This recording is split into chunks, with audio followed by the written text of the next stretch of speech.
بسم اللہ الرحمن الرحیم۔ السلام علیکم۔ حکیم الاسلام قاری محمد طیب صاحب رحمۃ اللہ اپنے خطاب میں فرماتے ہیں کہ سقراط ایک بہت بڑا حکیم تھا اور گویا ایک درجے میں طب کا موجد سمجھا جاتا ہے، اور رات دن پہاڑوں میں جڑی بوٹیوں کا امتحان کرتا تھا۔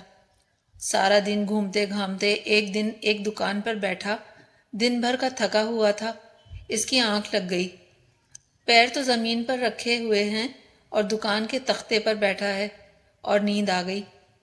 بادشاہ وقت کی سواری نکل رہی تھی، نقیب و چوبدار ہٹو بچو کہتے جا رہے ہیں، اور اس بیچارے کو کچھ خبر نہیں، یہاں تک کہ بادشاہ کی سواری قریب آ گئی تو بادشاہ کو ناگوار گزرا کہ پبلک کا ایک آدمی اور پیر پھیلائے ہوئے بیٹھا ہے۔ نہ بادشاہ کی تعظیم ہے نہ عظمت ہے، بڑا بے ادب گستاخ ہے۔ بادشاہ کو اتنا جذبہ آیا کہ سواری سے اتر کر اس کو ایک ٹھوکر ماری۔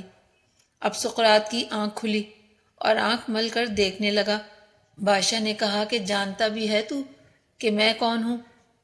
اس نے کہا جی ہاں، میں یہی جاننے کی کوشش کر رہا ہوں کہ آپ کون ہیں، اور اب تک اس نتیجے پر پہنچا ہوں کہ شاید آپ جنگل کے کوئی درندے معلوم ہوتے ہیں، اس لیے کہ آپ نے ٹھوکر ماری ہے اور وہی ٹھوکر مار کر چلتے ہیں۔ بادشاہ کو اور زیادہ ناگوار گزرا۔ اس سے کہا کہ تو جانتا نہیں کہ میں بادشاہ وقت ہوں، میرے ہاتھ میں اتنے خزانے ہیں، اتنی فوجیں ہیں، اتنے سپاہ ہیں، اتنے قلعے ہیں، اتنے شہر ہیں۔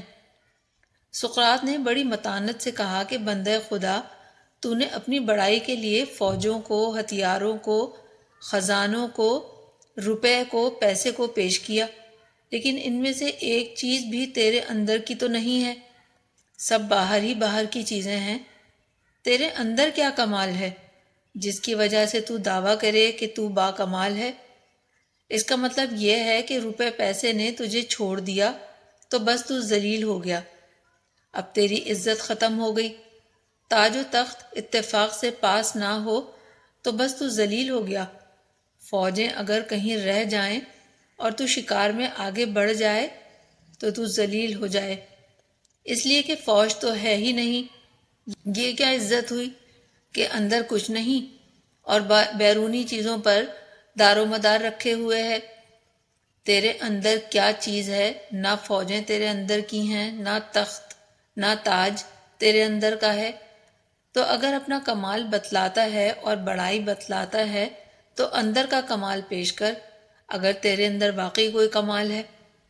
اب تو بادشاہ بیچارہ بھی حیران ہوا کہ واقعی بات تو سچی ہے، جواب دے نہ سکا۔ حکیم سقراط نے کہا کہ اگر تجھے کمال دکھلانا ہے تو ایک لنگی باندھ اور کپڑے اتار، اور میں بھی لنگی باندھتا ہوں اور کپڑے اتار کر اس دریا میں کودتے ہیں، اور وہاں اپنے اپنے کمالات دکھلائیں گے۔ اس وقت معلوم ہوگا کہ تو با کمال ہے یا میں با کمال ہوں۔ تو گیا سقراط نے بتایا کہ حقیقت میں کمال جس پر آدمی فخر کرے وہ اندرونی کمال ہے۔ اندر تو کمال نہ ہوا اور باہر کی چیزوں پر فخر کرے جو کہ ہمیشہ جدا ہونے والی چیزیں ہیں، وہ جدا ہو گئیں تو بے کمال ہو گیا، ذلیل ہو گیا۔ یہ کیا کمال ہے؟